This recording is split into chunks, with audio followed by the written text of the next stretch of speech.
What are some horrifying history facts or events that most people don't know about?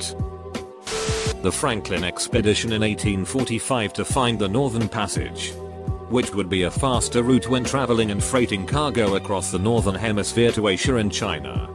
The ships got caught in the ice and therefore stuck there forever. The crew turned to cannibalism as a way to survive in the cold and stayed on the lower decks of the ships, where they'd eventually get very sick because of malnourishment. One of the ships were named Terror ironically. There's a book about it which of course puts in some supernatural elements to the story. I however think the real story is creepy in its own right. Imagine being stuck in the ice. It's cold as duck everywhere.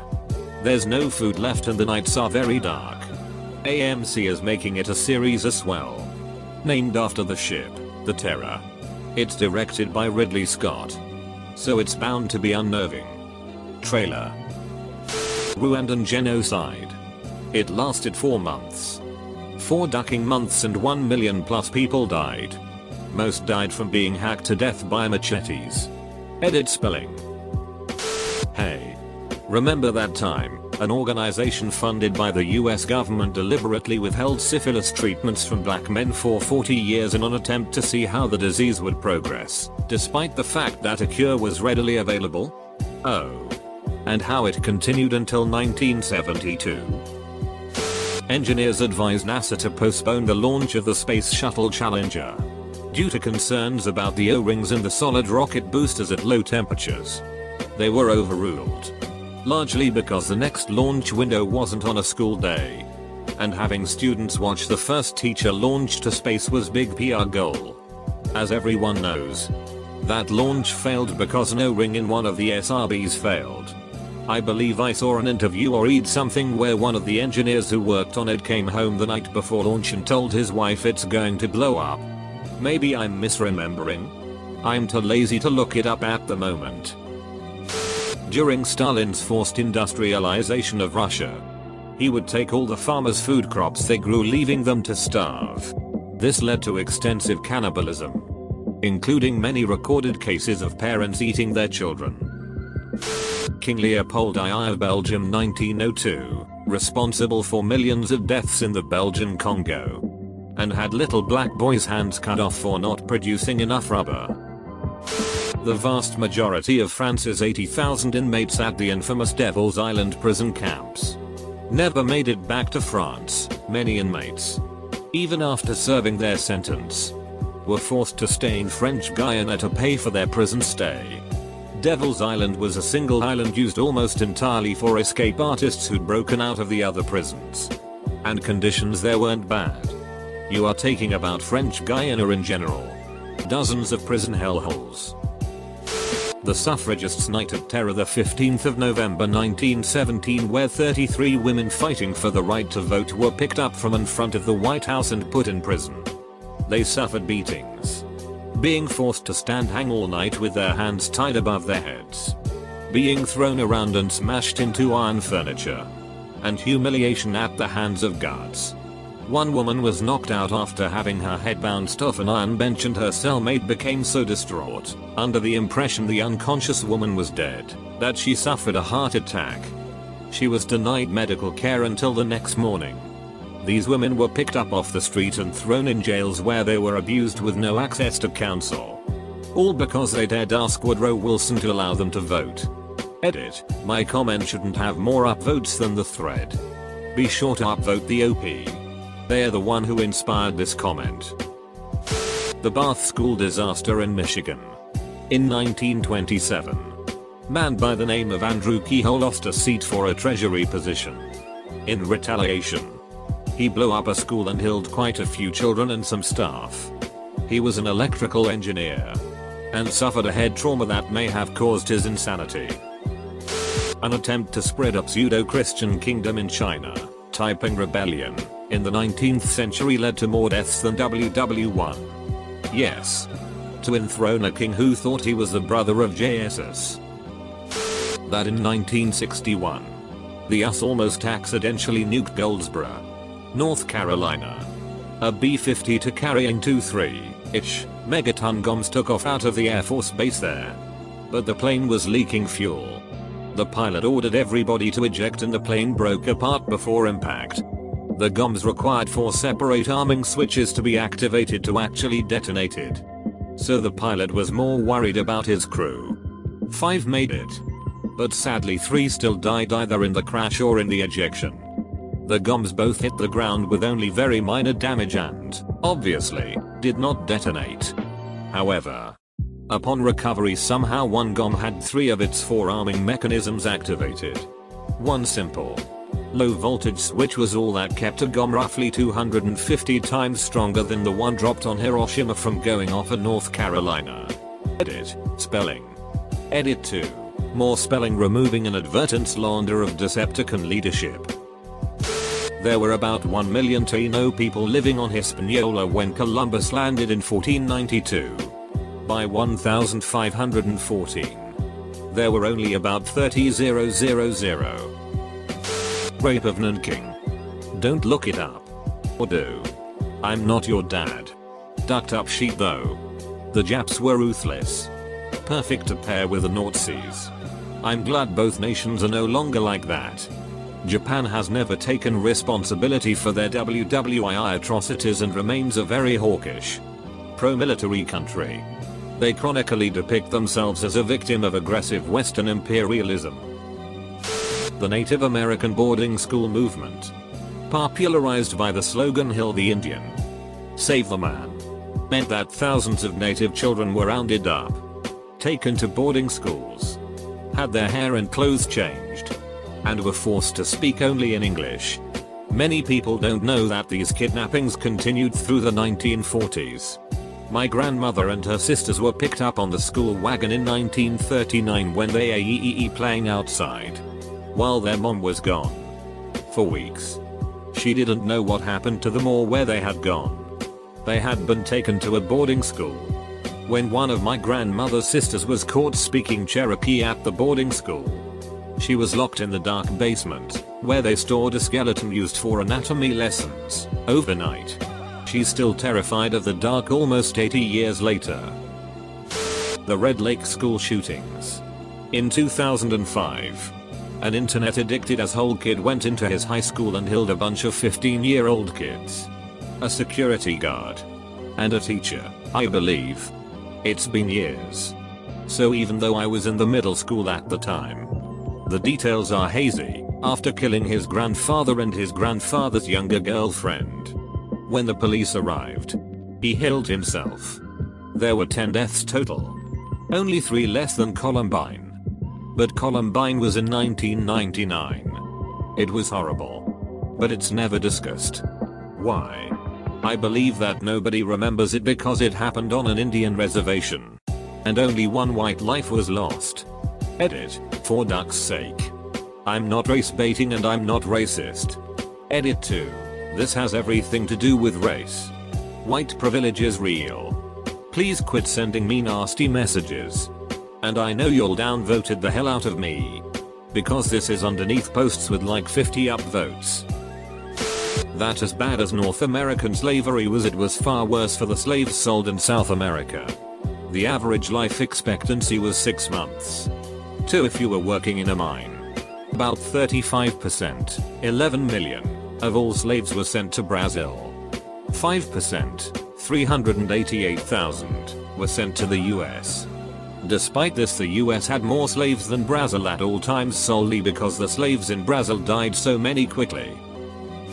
The Aztecs performed acts of massive human sacrifice of slaves. In one such event, over 10,000 slaves had their hearts torn out while still alive. The blood permanently stained the pyramid.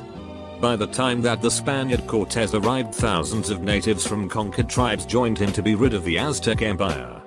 Over 90% of the army against the Aztecs was native tribesmen of former slave nations of the Aztec Empire.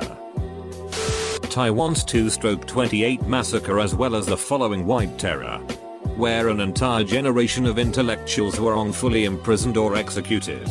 Taiwan had the second longest period of martial law, lasting 38 years.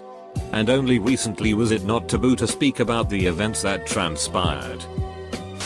Ash from the Dachau concentration camps, no done to the people in Munich. This was during the summer. And no one batted an eye that there's really no reason for ash to be snowing down on them.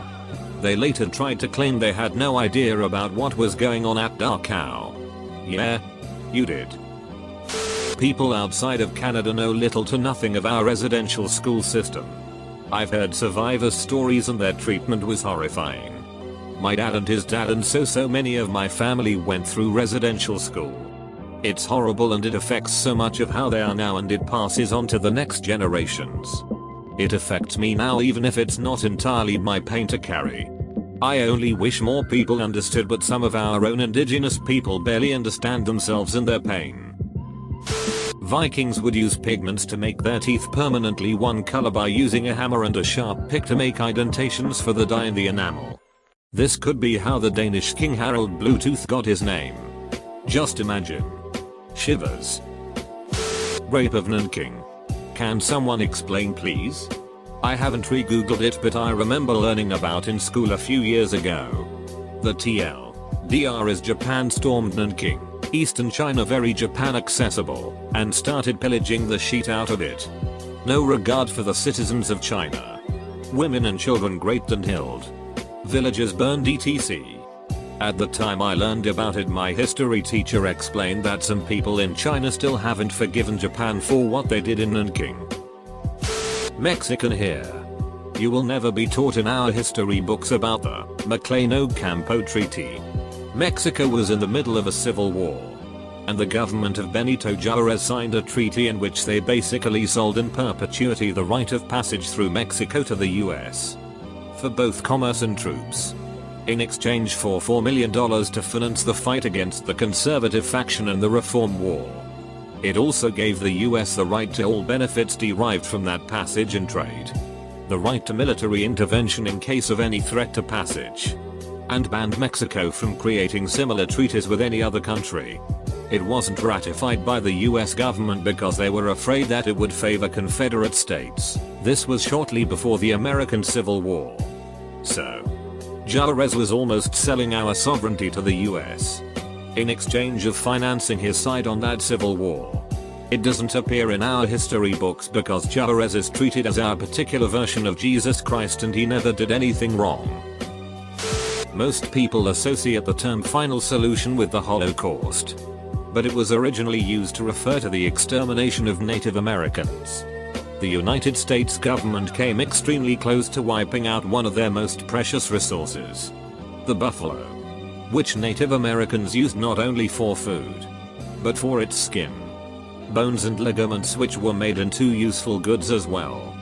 The numbers went from the millions to the hundreds at one point. Massacres of families at Wounded Knee, Sand Creek, and dozens of other locations were utterly unprovoked and simply cruel. Tribes were forced from their land and had to endure brutal death marches to reservations in unfamiliar territory, often crammed next to enemy tribes.